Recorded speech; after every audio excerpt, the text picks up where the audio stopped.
Vous écoutez Samedi Libre, votre rendez-vous d'information de la fin de semaine sur les ondes de Radio Montréal CIBL 101.5 FM.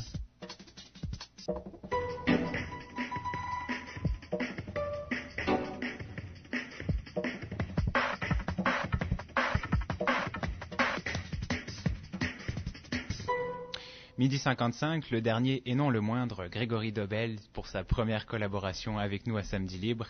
Grégory, vous êtes venu il y a 3 mois, fraîchement arrivé de Paris, de la région parisienne, pour venir voir des concerts à Montréal, on pourrait dire ça comme ça. Entre autres. Alors, quel concert êtes-vous allé voir cette semaine? Eh bien, Florent, cette semaine, je suis allé voir un concert de Martin Tétrault, qui se tenait à la Sala Rossa jeudi soir. Donc le flyer annonçait 100% batterie, un projet de Martin Tétrault, genre expérimental. Bon, ma curiosité attisée m'a amené jusqu'à la Sala Rossa.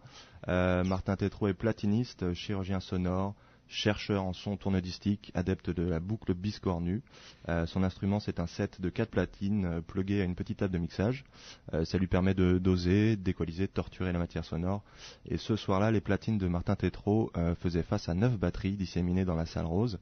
Les propriétaires de ces batteries étaient Michel Langevin, Marc-Olivier Bédard, Lydia Champagne, Alex Grousset, Alexander Maxwin, Jean-Sébastien Nicole, Daniel Palardi et Roger et Pierre Tann. Alors le procédé était original, le résultat, moi, m'a beaucoup plu personnellement et aux 80 personnes qui étaient présentes également. On écoute Martin Tétrault nous parler de cette première partie, j'ai eu le plaisir de le rencontrer hier, il nous parle de ses batteurs, on y va. Apparemment, nous avons un petit problème technique, nous n'entendrons pas Martin Tétrault. C'est cette phrase, les aléas du direct. C'est fait. En substance, Martin Tétrault nous explique qu'il a élaboré le solo de batterie que les 9 batteurs donc, ont joué les uns après les autres, lui-même à partir de boucles de batterie issues du répertoire d'un grand batteur de Liverpool. Il ne m'a pas donné le nom, mais on peut facilement deviner de qui il s'agit. Donc les batteurs jouent les uns après les autres le même solo. C'est assez drôle d'ailleurs parce qu'ils finissent leur solo en se levant et en déclamant « J'espère que j'ai passé l'audition ». Donc c'était plutôt amusant. Voilà, donc chacun avec leur sensibilité, leur personnalité.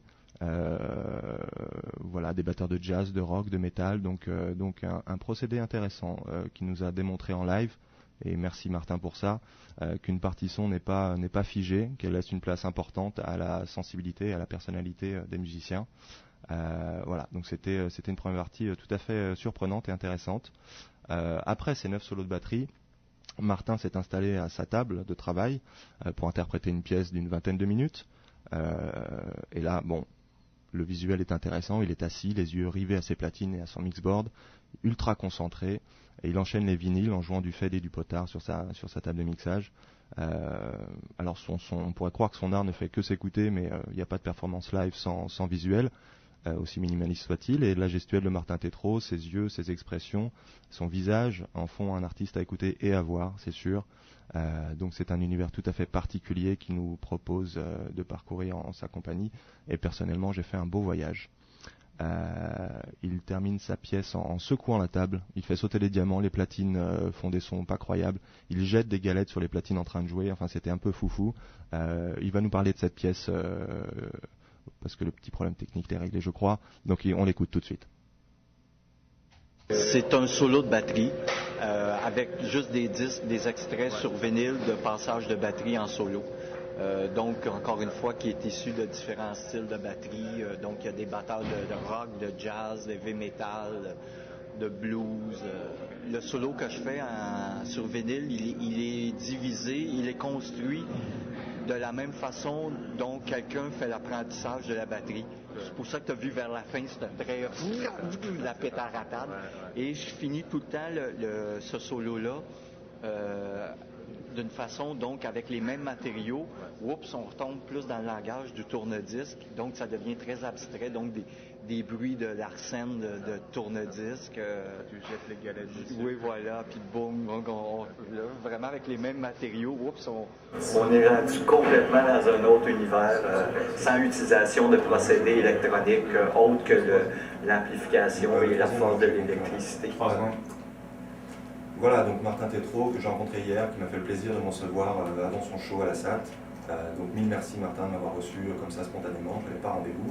On me demande de faire vite, donc je vais juste conclure en disant que la semaine prochaine, à la Maison de la Culture du Plateau Mont-Royal, il y a une performance de Martin Tétrault qui accompagne 5 poètes pour les 10 ans de la Maison de la Poésie Planète Rebelle. Son site, c'est www.actuel.com.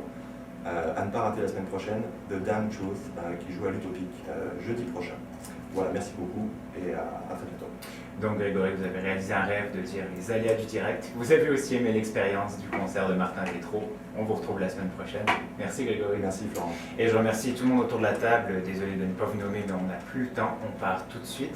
Je vous souhaite une très bonne semaine et surtout je vous dis à la semaine prochaine avec encore une bonne dose d'actualité. C'était Florent Daudin au microphone. À bientôt.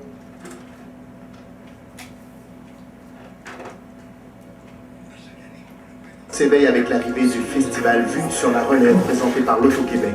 Venez découvrir des spectacles nouvelles tendances en théâtre, chansons, musique et danse du 11 au 21 avril à la Maison de la Culture Frontenac. Soyez aux premières loges de l'ascension de jeunes artistes professionnels. Informations et billetterie 514-278-3941. 514-278-3941. Non, c'est la même tune que je faisais jouer. Au Québec, près de 40% des gaz à effet de serre sont générés par le transport. Ces gaz sont les grands responsables des changements climatiques. La sécurité des générations futures est compromise. Alors si on moderne le transport, on fait un pas dans la bonne direction. Par exemple, l'Agence métropolitaine de transport met en place et opère des trains de banlieue et des stationnements incitatifs pour faciliter le transport en commun. La Société de transport de Montréal opère le métro et de nombreux circuits d'autobus, y compris des autobus express aux heures de pointe. La Ville de Montréal réaménage des carrefours pour améliorer la fluidité de la circulation. Communauto vous propose l'autopartage qui diminue le nombre de véhicules sur nos routes et SOS Vélo propose à petit prix des vélos recyclés remis à neuf. Et si on sort de la ville, les autobus d'Orléans Express desservent une multitude de municipalités. Les trains de Via Rail vous transportent confortablement jusqu'à votre destination. Et Allostop encourage le covoiturage en facilitant le contact entre automobilistes et passagers. Il y a donc de nombreuses alternatives.